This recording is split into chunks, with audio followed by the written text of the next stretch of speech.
Hi, HRN listeners. We're celebrating our 15th anniversary, and we have a really fun campaign and an ask for you. This 15th anniversary tour is aiming to bring you closer to unique food and music experiences in some of the most exciting cities in America.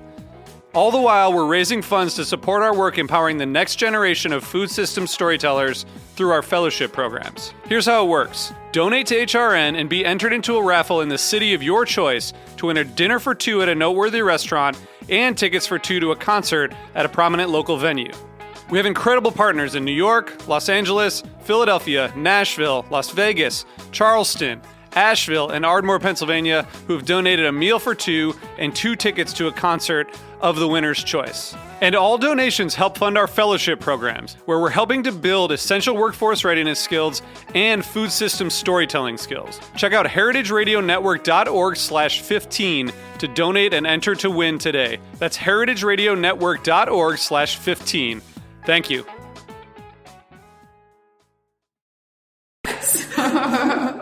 Yes, so actually, we do. The concept has been dine on a mat. Okay. So the guests would come in, remove their shoes. There is a space where you leave your shoes. No shoes allowed.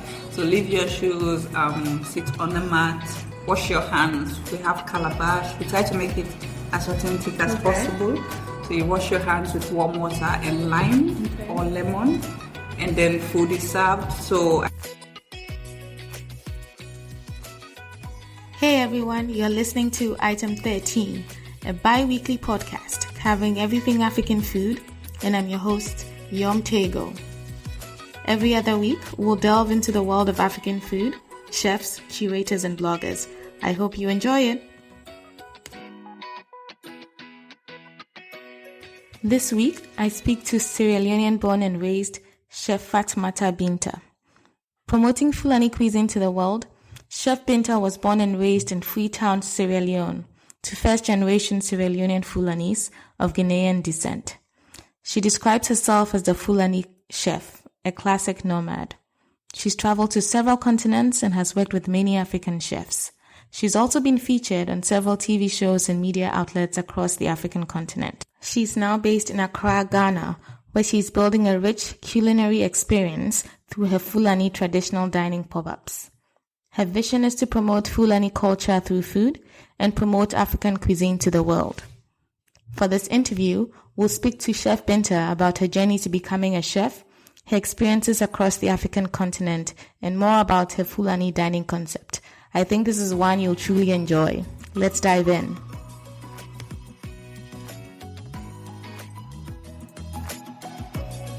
Welcome to the show, Chef Binta. I'm going to call you Chef Binta the whole time. Thank you. And the title.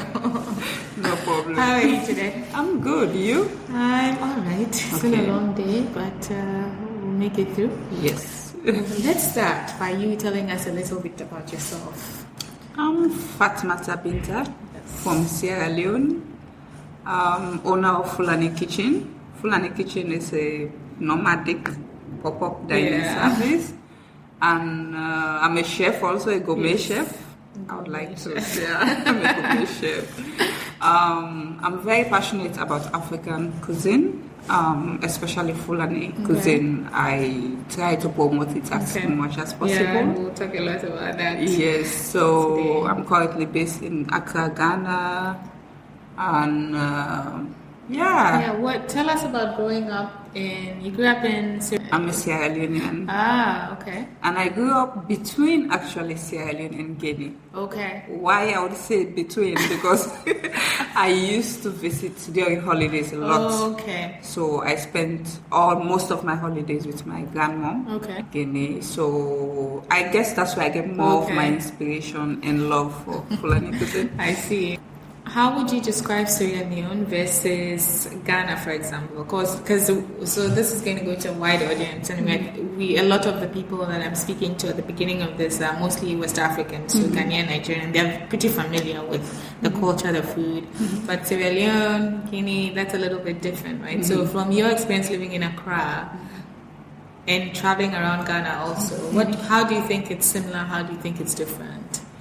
It's actually similar in many ways, and I would say in terms of it being different, Ghanaians eat more spicy food. Ghanaian food is the way they marinate it, I think, because in Sierra Leone also eat spicy food, but you use ginger a lot. Oh, okay. A lot more. In Sierra Leone, if I'm cooking garlic and ginger, I will use 1 clove. Ghanaians eat the whole clove. And then how did you end up being a chef? How did you go from living in Sierra Leone, and where did you train? What was the inspiration to become a chef? I've actually loved cooking since I could remember. And I studied international relations to begin with. Okay. I studied travel and tourism. I studied marketing. Okay. Oh, it's wow. like I was trying to find my true calling. So finally in 2014, I decided to pursue culinary art, pursue being a chef as a career. But I've always loved cooking. I started cooking well at the age of 8. Well, I like how you qualify that. Well. And not professionally, but well at the age of 8. I would cook even to bring the pot down. I was way too young to bring it down. I would have to call for help. Interesting. So where did you go to culinary school, and what was that like? I went to school in Kenya, Nairobi, Kenya. Oh. That's where I studied culinary And the arts. Kenyans also don't like spice. At all. I don't know if it's just West Africans or just Ghanaians, No, Nigerians. I think it's an East African thing. Nigerians don't do as much spice as Ghanaians, I think. In a way, too. Yeah, I think. Yeah. I think Nigerians eat more spicy food. Oh, really? Yeah. But Ghanaians is about the way they marinate their food. But Nigerian food is spicy. Okay. I really haven't spicy. had a lot of Nigerian food, I will say. It's spicy. Catfish, spicy. Everything is spicy. Okay. Yeah, they do catfish more, and we do tilapia more in terms of Tilapia like more. fish. And okay, I see. So Exactly. you went to Kenya. Yeah, I went to... Why Kenya? I applied actually initially to Greece. Okay. Greece? Yeah.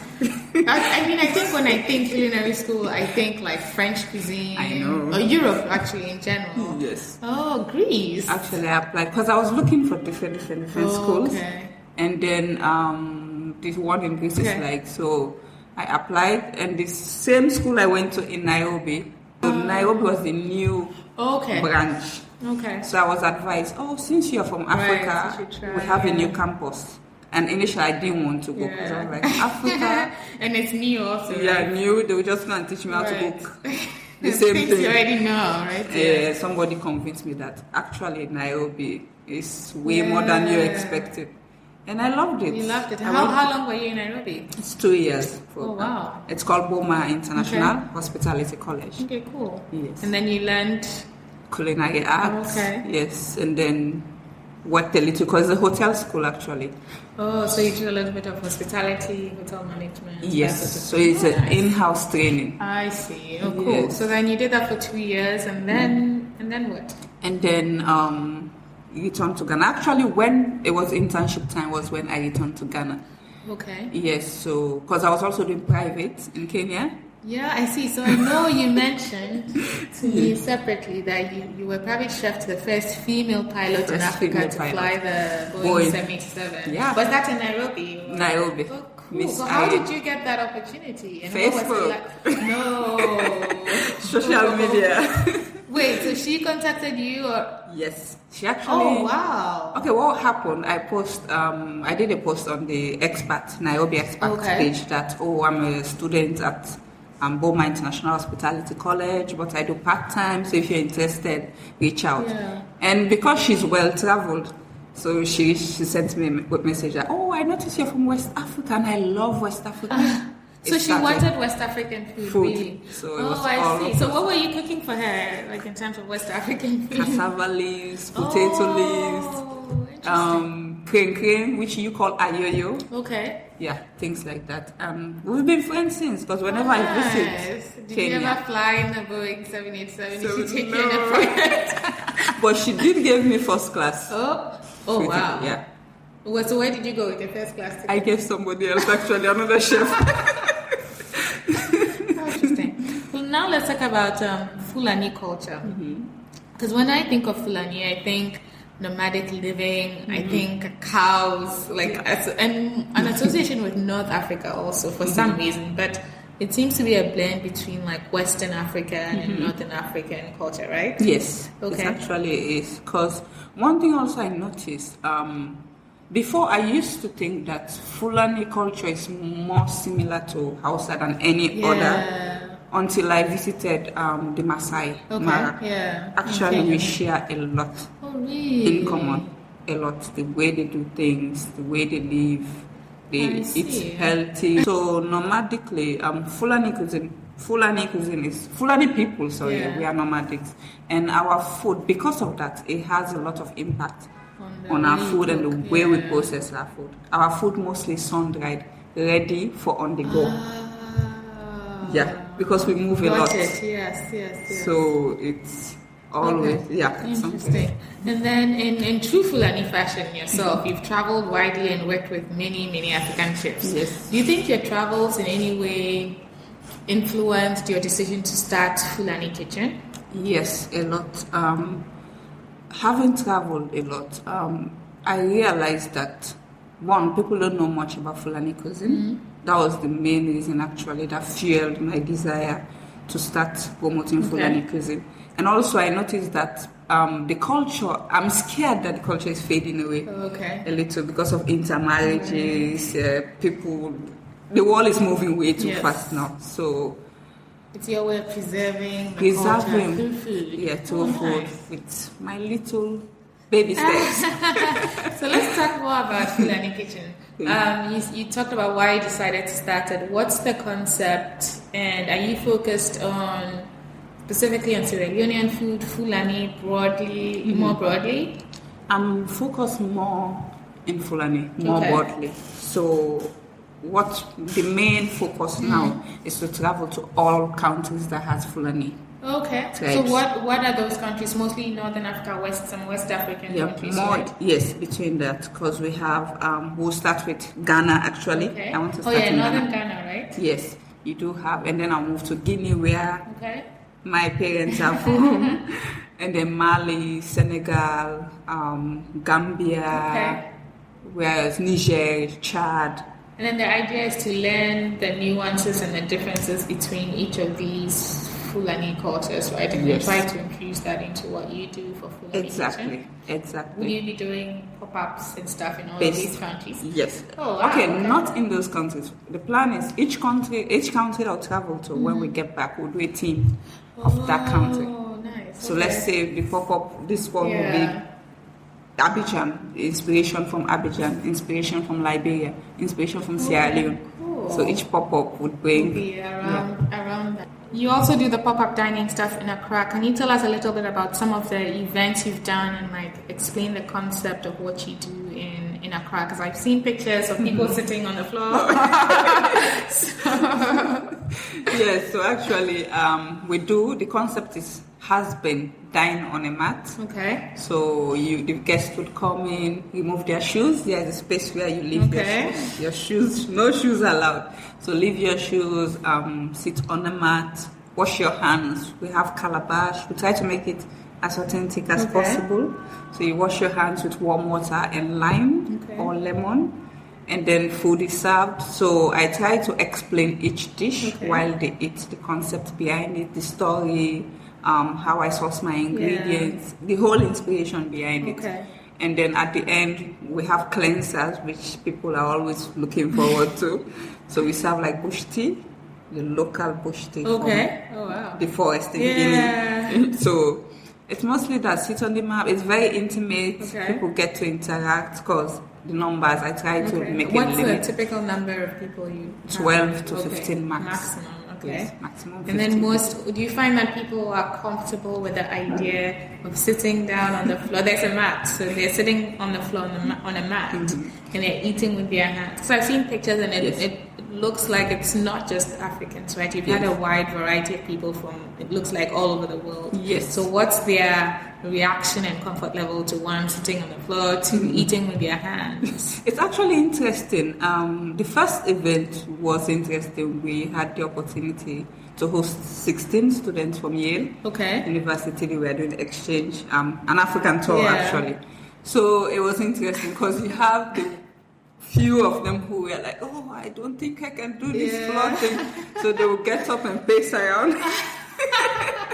Pace around a little and then sit again and then pace around. But it was interesting. Yeah, I think it's a good, actually, it really is a good way to show your culture. It was lay down after. It's a memorable experience, and it's something that they can go back and then talk to other people about. Like, hey, I went to Ghana and experienced this part of Fulani. Okay, I think this is a good time to take a short break. So we'll take a break. When we come back, we'll dive more into the pop-up dining concept and your life as a chef. Okay. And then we'll probably also talk a little bit about that in the context of the whole African food boom and how Fulani Kitchen sort of fits into that. Yeah. Okay. Okay. All right, guys. We'll be right back.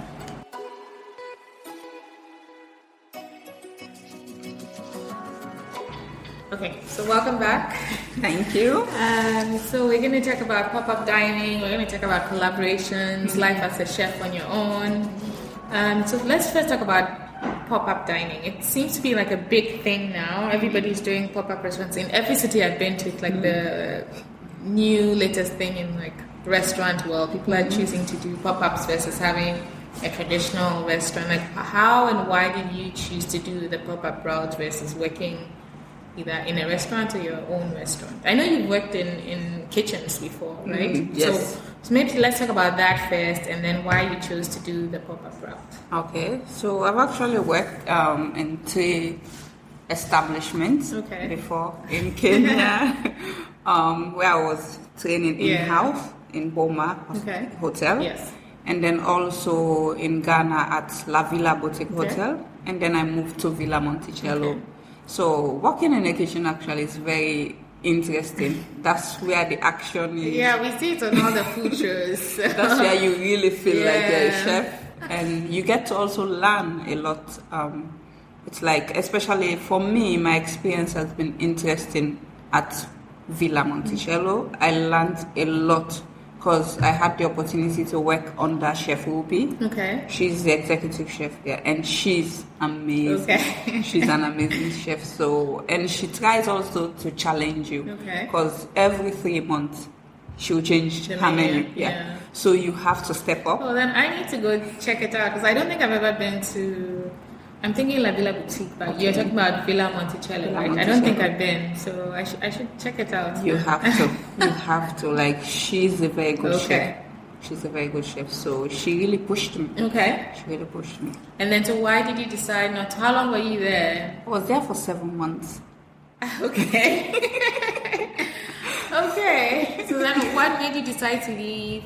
Was that when you left and started Fulani Kitchen? Yes. And then, so what was the inspiration or the push to first go out on your own and then decide specifically to do pop-ups? Okay, for me, the inspiration was when I was at Villa Monticello, having also traveled in between. Yeah. For me, when you're working in a hotel, it's way more hectic and demanding. Okay. Because imagine working for like 9 hours a day. And then also trying to brand something on the side. Okay. It doesn't work. Oh, because you're trying to do both at the time? At the same time. Okay. I was always tired. I get 2 days off.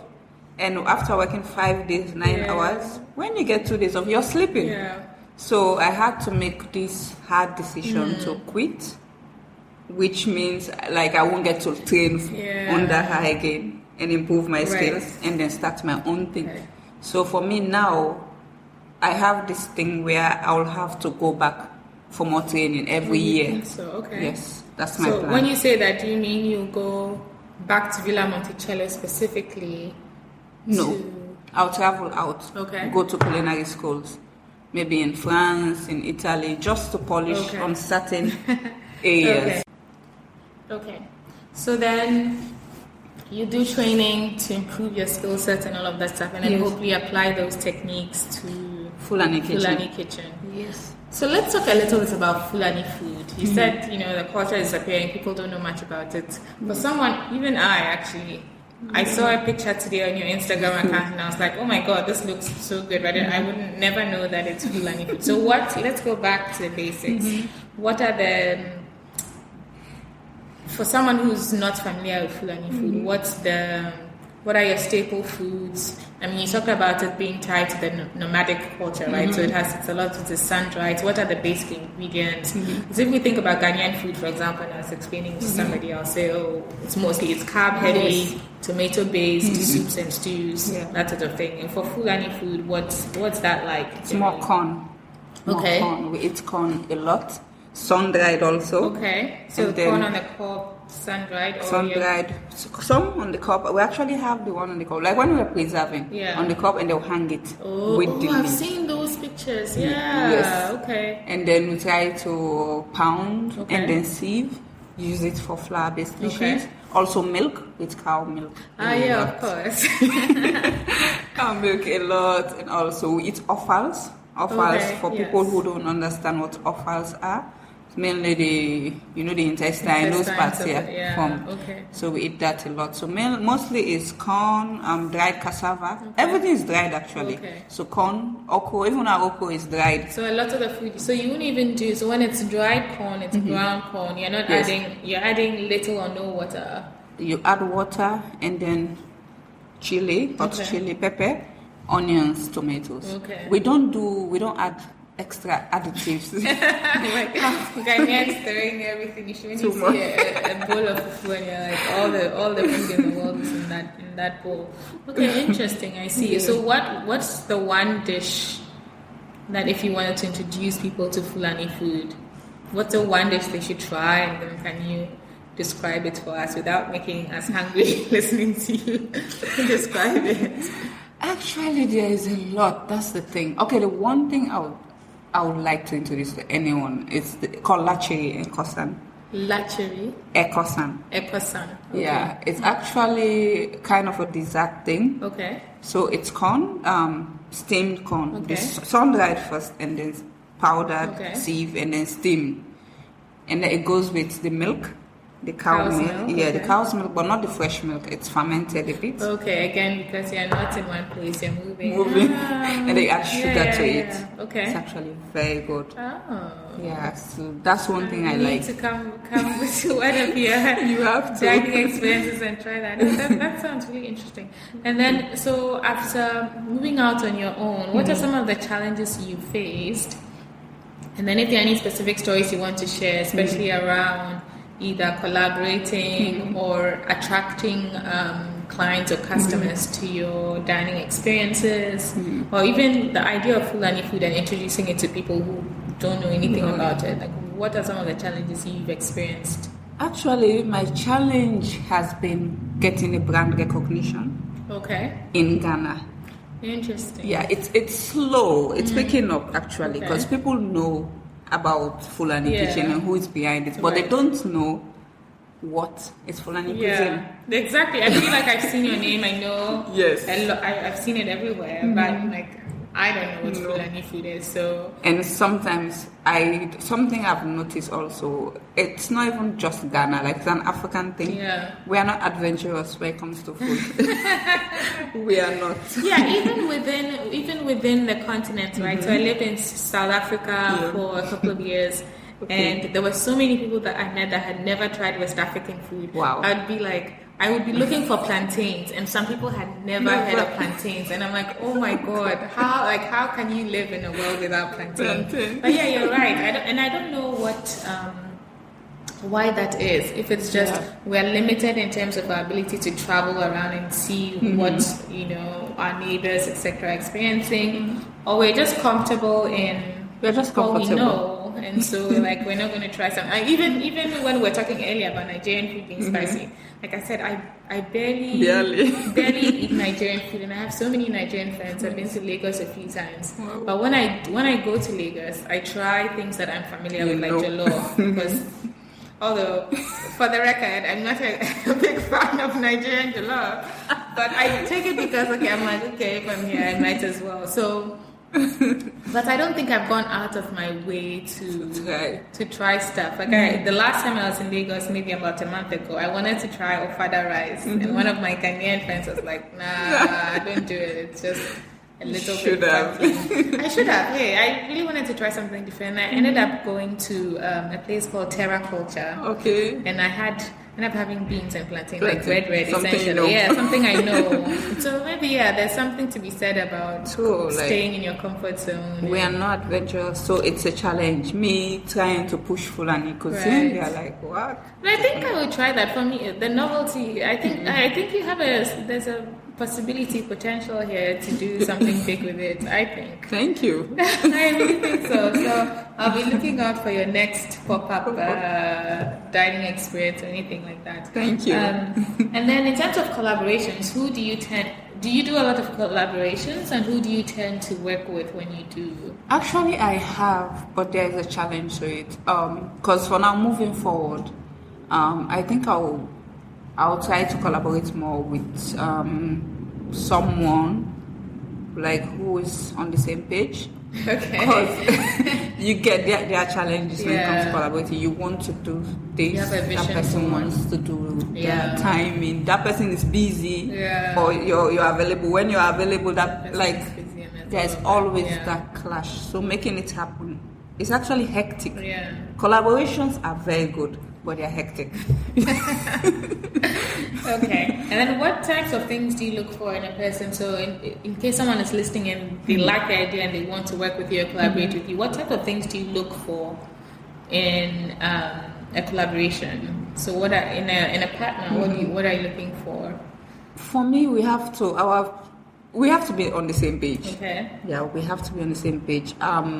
I want to push something very authentic. Okay. I try to be authentic and simple as possible. And I look for the same thing Okay. in someone. Timing, you have to be disciplined. Time management. Yeah. Timing is very important to me. And for me, communication. Right. Yeah, I look for those things. Okay. All right. That sounds good. So then what's next for Fulani Kitchen? Fulani Kitchen, we want to go on the road. It's nomadic. Oh, So- okay. You're playing into the idea of IT. Okay. Yes, got it. I want to Okay. be nomadic as Okay. possible. So the plan is going forward is to host in different cities. Yes. In Ghana or across West Africa? We'll start in Africa and then globally. Oh, That's the nice. way. We should talk. Because, in Essence 13, we do a lot of events wherever my day job takes me. Okay. And so, we just finished something in London, and hopefully, when I move to Okay. New York this summer, we can bring Fulani to the Definitely. people of the Americas. American. Okay, so now we're going to go into the rapid fire segment of the interview. But Okay. before we do that, can you let us know where people can find you online, social media, etc.?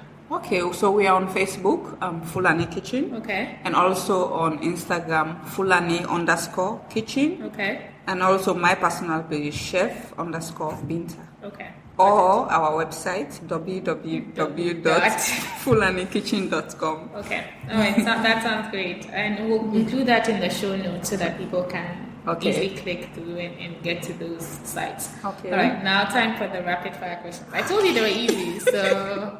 I mean, from what I've done so far, it seems like people are pretty good with them. So, all right, let's go. The first one, Ghana jollof or Niger jollof? You should have expected that. Ghana jollof. Okay, it's because you're in Ghana too. Why Ghana jollof? Why is Ghana jollof better? I think Nigerian jollof is hard for me. I think the rice is too. Yeah, it's about the rice. I keep telling people it's about the rice. And Yes, it doesn't blend well with the sauce. Yeah, I don't think it's. Sorry. Okay. Buffet or a la carte? A la carte. Okay. Swallow or rice? Rice. Red wine or white wine? Red wine. Coffee or tea? Tea. Dine in or take out? Dining. Morning person or night person? Night. I hardly sleep.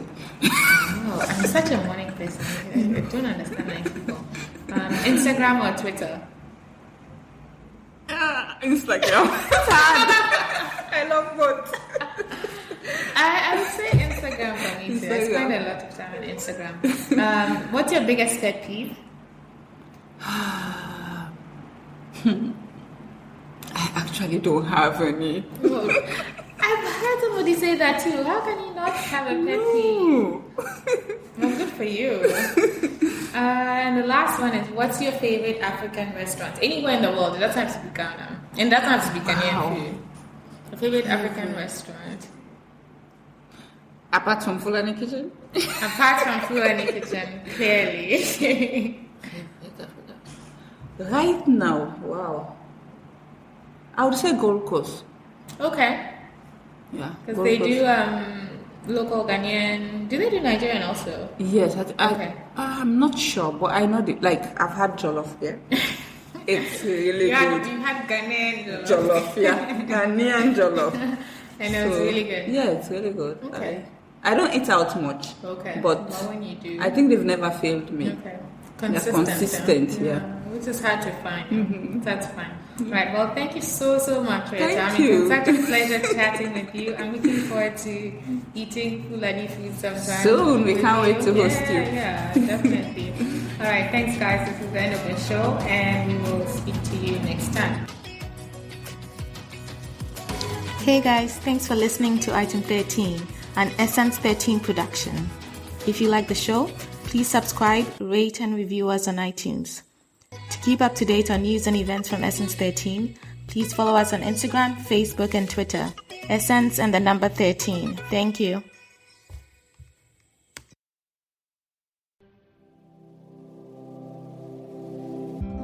Hey there, I'm Lee Ullman here with some big news from the National Young Farmers Coalition. We're partnering with Heritage Radio Network on a special season of The Farm Report. It's all about what's happening with the Farm Bill and how it impacts farmers and eaters. I am growing diversified vegetables on land that's been in our family for 150 years. And so with the pandemic, gentrification, property values going up, we had to sell the land and we lost it. Join us as we uncover the untold stories behind this massive piece of legislation that shapes how we grow our food, what we eat, and so much more.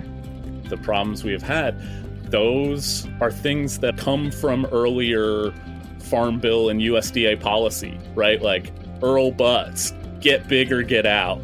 You know, it's my responsibility to know not only what I'm eating, but then like how that all came to be.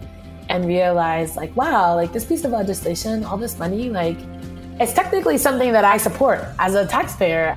While Congress debates the next Farm Bill, this is not just an invitation to listen. It's a call to action. Be part of the conversation. Subscribe to the Farm Report on Heritage Radio Network, wherever you listen to podcasts.